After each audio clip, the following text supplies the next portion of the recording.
evening, cult members, and welcome to Pop Culture Cult. I'm Sean. I'm Janice. Welcome to our reaction, discussion, review of She-Hulk Episode 1.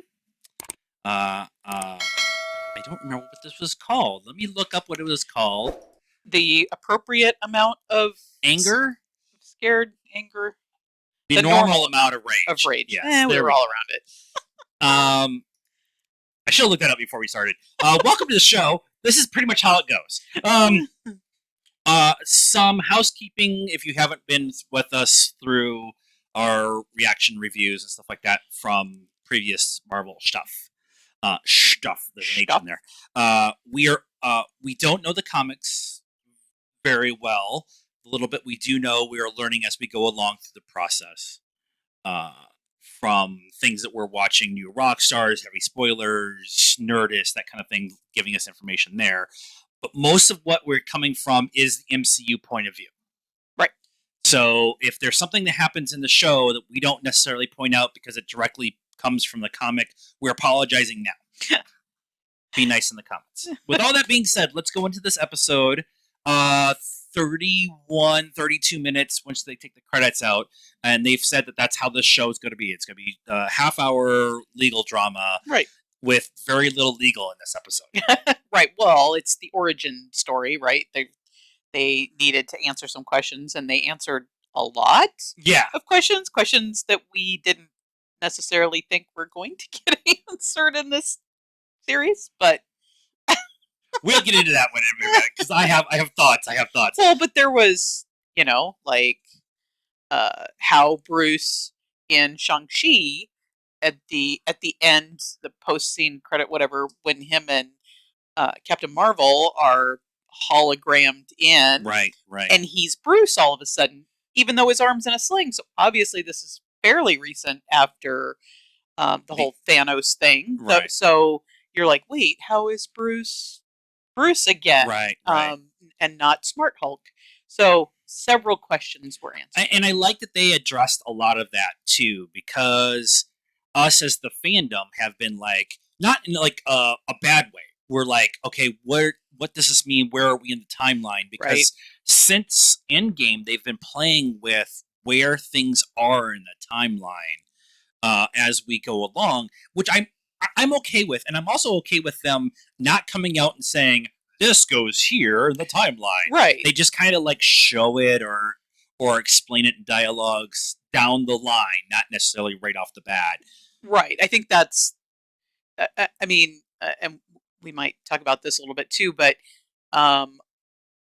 Marvel, Kevin Feige likes to troll the fans. They like to give, background nuggets. Yeah. And so, it's just another thing for you to go back into, do a deep dive in the internet or whatever and try to figure out. So there's more than just a show. There's more than just a show, but I also like, I'm going to try to get away from calling it trolling. Trolling is right. It's not wrong. But I really feel like this is their way of making things rewatchable. Yeah, it's also... Because you have to go back and try to catch all those details and stuff like that. Yes, absolutely. And, in today's world, you have all the reactors and stuff who like... we're sitting here. Yeah, and like New Rock Stars who does that, who goes through and picks, all the little details, in the background and stuff. But it's also a form of... I'm just thinking of, like Lost. When Lost first came out, they had a website for the airline, and it was down. And then they had a website for the Dharma Initiative. Yeah. And I think they're still out there too. Maybe. Well, at least on the Wayback Machine, because they have all the old websites. But, it's just another way of kind of engaging the audience outside of or in addition to just the show itself, the content itself. The show starts with Jennifer talking to the screen, but it's her just talking, like practicing her conclusion in the trial she's working on. And then they jump into, her and her paralegal leave, and then she goes back to her office and breaks the fourth wall and talks about like, okay, this is how we got here. Right. And I like because the paralegal says, or you could just Hulk out or Hulk- whatever, right, and you're right, like, right. wait, how did we get here? Right, And we're then- 4 minutes in, and Yeah. now we're already in like which direction are we going in the but then they jump back. So they're Bruce and Jen, Jennifer Walters, are in the car having fun, going to a family thing or whatever, and a Sicarian ship shows up. Yep. So from jump, there's much more bigger things going on in the background of this show right. that I think is going to be. I don't want to speculate too much after one episode, but we just watched the new Rockstars breakdown, and they made a point of showing Hulk's gladiator helmet was there. There was some at his house, at his beach in Mexico. house, whatever. The helmet was there. There was some the masks or pinatas or whatever from the festival of the Hulk on Sakaar. The Sicarian ship was there, so there's definitely something there. And Bruce makes a point of saying, "I got to figure that out." But yeah, they might have been delivering a message or something like that. Was what he said, and I mean it was almost a throwaway, right?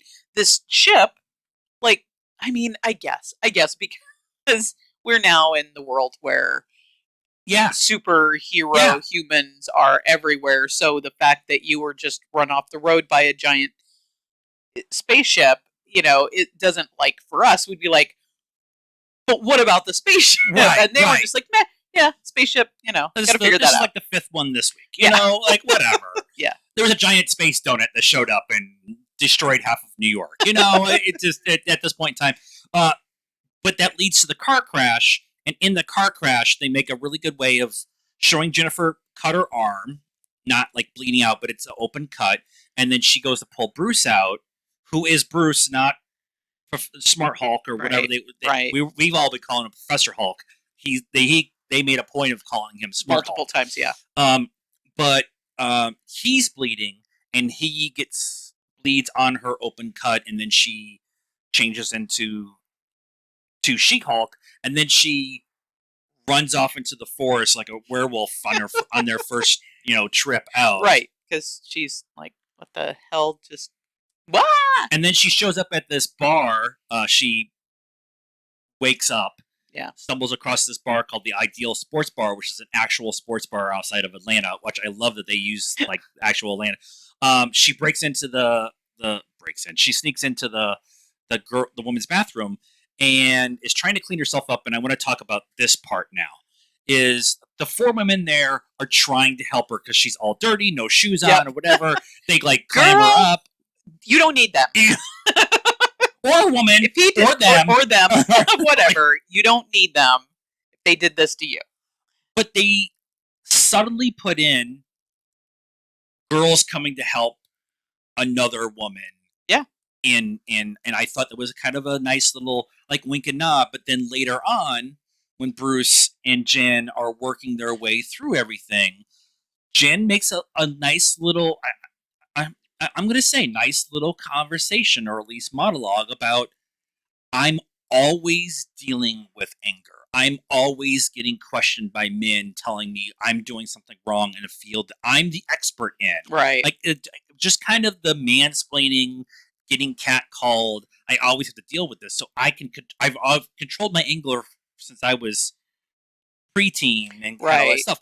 So a little bit of a social commentary about what's going on with women in everyday life. It's said, it's talked about, but it's not heavy-handed. I don't feel it was heavy-handed. Right. Well, and then there's the, maybe not in everything, but she is better than Bruce in some, in their whole training montage thing. There were, when he's doing the yoga pose with his knees up on his elbows, and she's like twirling around on one hand, and and flipping him off.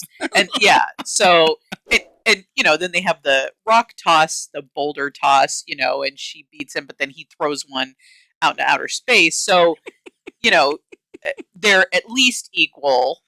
Right. And Right. there's a few things he's better at, and there's a few things that she's better at. Shocking, Right. Right. Right. like normal people. So yes, it was subtly put in there, without, Without being overly overhanded, which I yeah, really, yep, really appreciated with what Marvel Television has been doing with that, because they dealt with that with the Muslim American part of being Muslim in America, in New Jersey specifically, in Miss Marvel, and they dealt with uh, uh,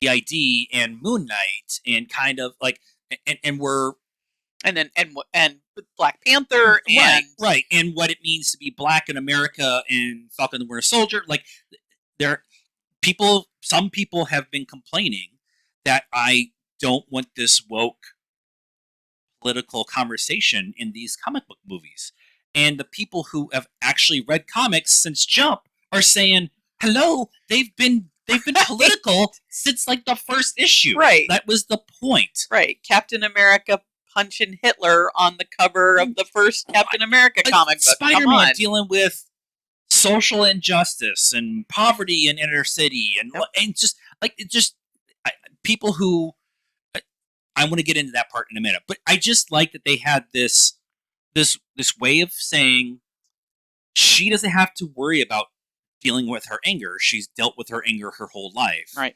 and that allowed her to change back and forth at will, Hmm. instead of going through the 15-year syllabus book that Bruce Right. learned to kind of deal with the two parts of his person. Right.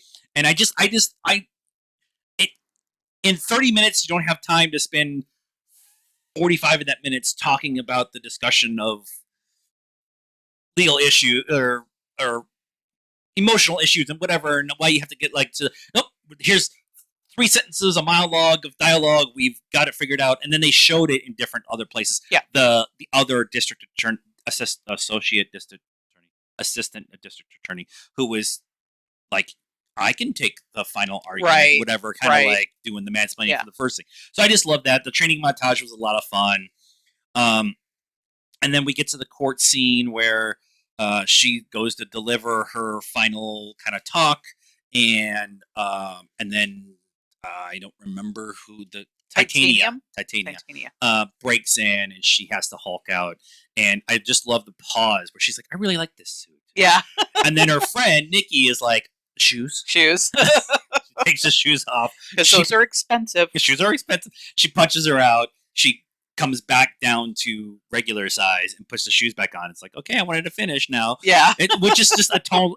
It's almost a Tony Stark kind of feel, right? Yeah. Like, kind of Yeah. like, I still have that I confidence. am Iron Man.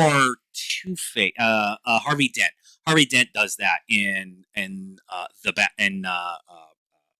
Dark Knight, the Dark Knight, where they almost try to shoot him, and the judge is like, "Get him out of here," and he's like, "I wasn't done with them." Yeah. That Yeah. kind Yeah. of thing. So Yeah. it's that same kind of thing. A bunch of more stuff about kind of what's going on in the MCU. Bruce talking about his lab and how Tony came and helped him build it, and it's got a lot of the same tech that Tony had. And then the bar that they built outside, Yep. and With their initials carved in the bar. but they took a moment to address, yes, we're sad that our friend is gone, but we remember the good times more than we are sad about losing them. Yeah. Well, and it makes sense because Bruce um and Tony. Captain America and Spider-Man were probably the closest people to him in the Avengers, as far as Tony and Bruce spent a lot of time together. Like, they were in the very first Avengers movie. The two of them are being smarty pants people to each other, and so it makes sense that he would be, that we're talking about it a little bit more than maybe in Multiverse, or in the Thor movie. I don't think they really talked about they really it in didn't that one address either. blip too much in 4. But they keep kind of going back. Like I said, as we kind of been going forward, they've been going back and kind of discussing that 5 years when half of everything was gone. Right. And I like that it gives space, it gives the endness of the end game, and allows us to move forward with phase 4. And we can kind of go back at times and kind of talk about, hey, this happened. Right. I mean, in real life, that would have been a giant thing. I mean, it's like you know the pandemic for us, right? In 5 or 10 years, we'll talk about the time, Yeah. and Yeah, so yeah. it's kind of the same. If you think about it that way, it's kind of the same.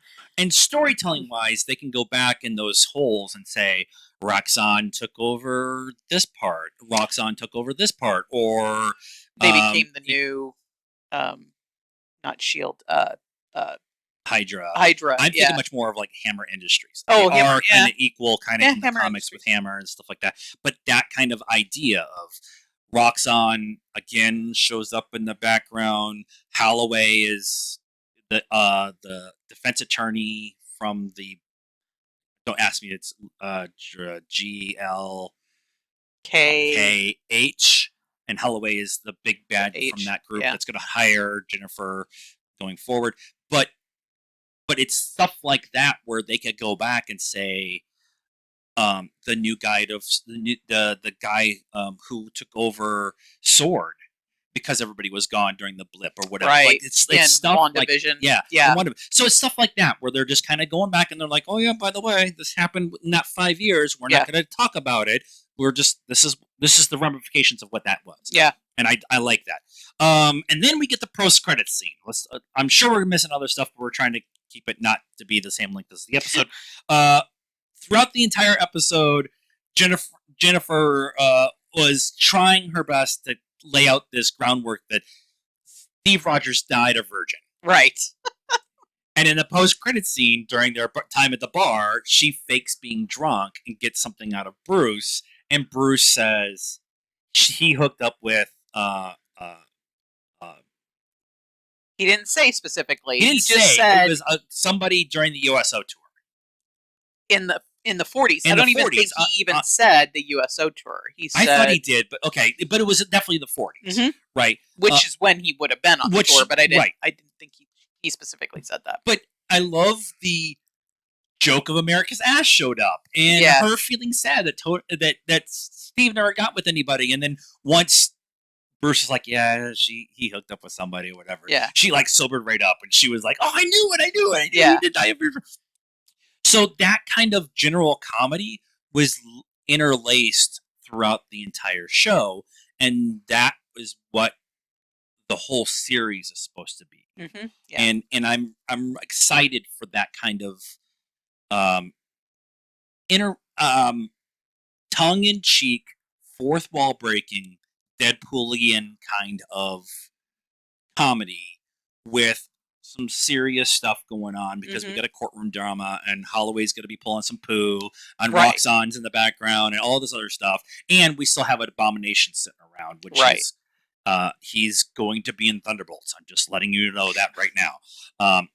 So I'm really excited for what the show is going to do for different style of storytelling within the MCU. Yep. And the internet can calm down. So many other words I was going to say there. Calm down. The CGI is fine. Yeah. And if you are a person who has review bombed this show, I'm sorry about your small penis. I'm at a point now in my fandom that I am calling out. I am not a Marvel fanboy like that. Stop calling them Marvel fanboys. They are not Marvel fanboys. They're little boys with small penises stuck in their mom's basement, and they refuse to be decent human beings. Those are not fans. They're toxic fanboys. They're toxic boys. So stop lumping me in with those people. I'm trying to be very nice because the last time I got ranted, I got that video kicked on TikTok, and because of people going after Reva, Yeah. Moses Ingram, Yeah. because strong black woman, and now we have another woman lead doing a great job, and racist, misogynistic assholes are review bombing this, and it's not really fair because her performance so far, one episode in, is great. Yeah. The CGI is really good. Yep. Is it perfect? No, but they're gonna do what 10 episodes with a CGI character over that time period. It's a lot of work for the group, so the CGI is gonna be wonky at times. So I get it. I try not to get ranty about that stuff sometimes, but sometimes you just gotta point it out. I'm done being lumped in with that group. They're douchebags, not Marvel fans, not Star Wars fans. Right. All that being said, anything else you would like to talk about with this episode? No. All right. So let us know what you thought of this episode and our reaction and discussion about it in the comments down below. Please be nice. I won't do rants every week, I swear. Like this video, subscribe to the channel, hit the bell for notifications. Follow us on all the social media stuff, Facebook, Instagram, Twitter, and TikTok. Links in the description down below. Until next time, cult members, good afternoon, good evening, and good night.